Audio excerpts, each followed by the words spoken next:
Assalamualaikum warahmatullahi wabarakatuh, sahabatku semuanya. Nah, sekarang saya berada di petakan yang baru tanam kurang lebih adalah 10 hari. Nah, bahwa tanaman di sini adalah begitu pindah tanam, tidak ada yang namanya lelet, tidak ada yang namanya sakit, dan tidak ada yang namanya lama untuk bertumbuh. Dan bahwa tanaman di sini adalah kebanyakan begitu pindah tanam, ini jarak 1 hari, 2 hari, atau sampai 3 hari lah ya. Ini sudah terlihat pertumbuhannya. Nah, kali ini adalah kurang lebih 10 hari, 10 hari juga kurang. Tapi alhamdulillah pertumbuhan yang di belakang saya ini adalah sangat luar biasa. Nah, untuk itu sahabat taniku semuanya, apa saja tip-tip yang diberikan bahwa tanaman ini begitu pindah tanam, ya langsung pertumbuhannya sangat lumayan. Untuk itu, yuk kita simak video saya berikutnya dan tonton sampai selesai. Jangan sampai gagal paham.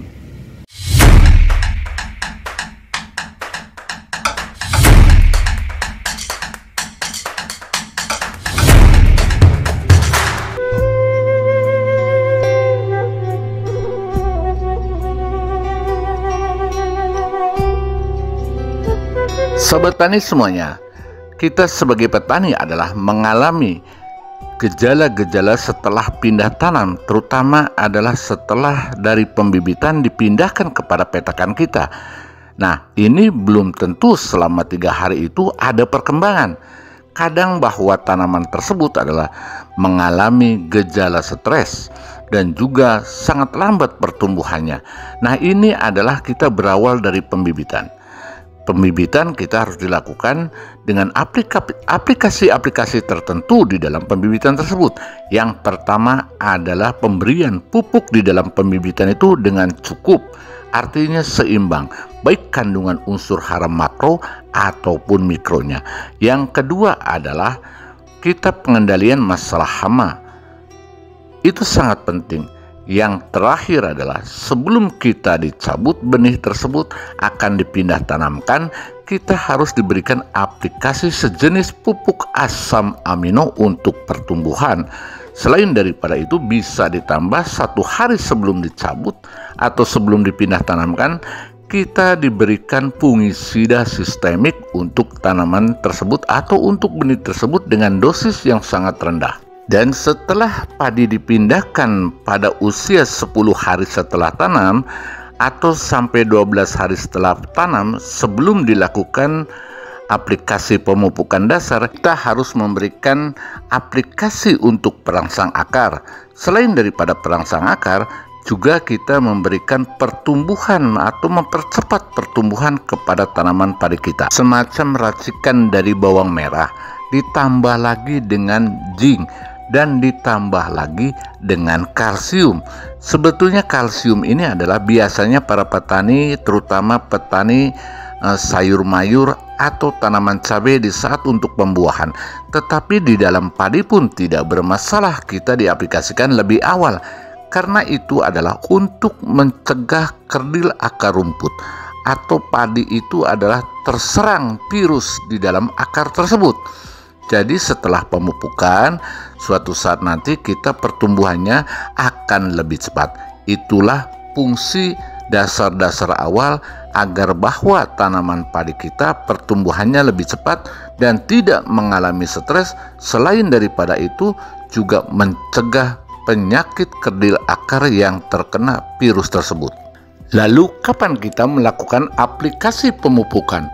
Aplikasi pemupukan kita dilakukan antara usia 15 hari sampai 18 hari. Akan tetapi sahabatku semuanya, kita harus melihat daripada kesuburan tanaman padi kita.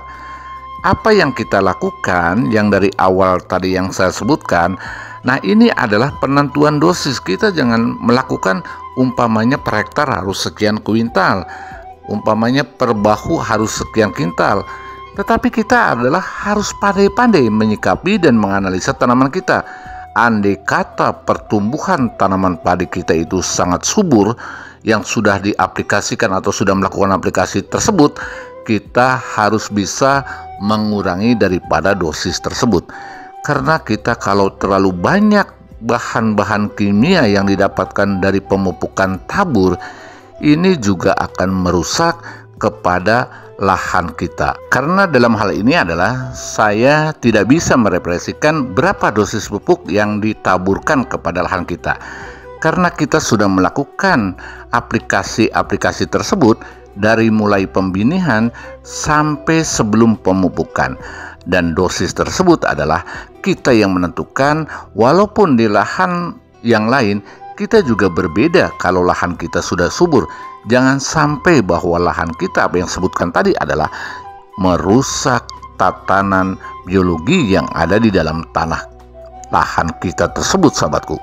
Jadi kesimpulannya adalah kita dengan melakukan aplikasi-aplikasi tersebut, ini ada beberapa keuntungan yang diperoleh daripada aplikasi tersebut pada tanaman padi kita.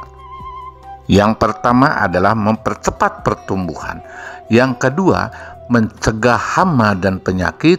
Dan yang ketiganya adalah terutama adalah penyakit kerdil akar rumput. Itu yang sangat berbahaya di saat musim tidak menentu. Kadang hujan, juga kadang hawanya lebih panas. Nah, itulah cuaca yang ekstrim semacam ini. Ini adalah mempercepat penyakit akar kerdil rumput karena terlalu banyak kandungan nitrogen, dan bahwa di lahan padi kita itu kekurangan sejenis organik tertentu. Terutama adalah kita sering banyak melakukan pemberian kimia kepada lahan kita. Nah, itulah sahabatku semuanya. Andai kata sahabatku semuanya kurang jelas dalam penjelasan ini, boleh Anda bertanya di kolom komentar, insya Allah akan saya jawab.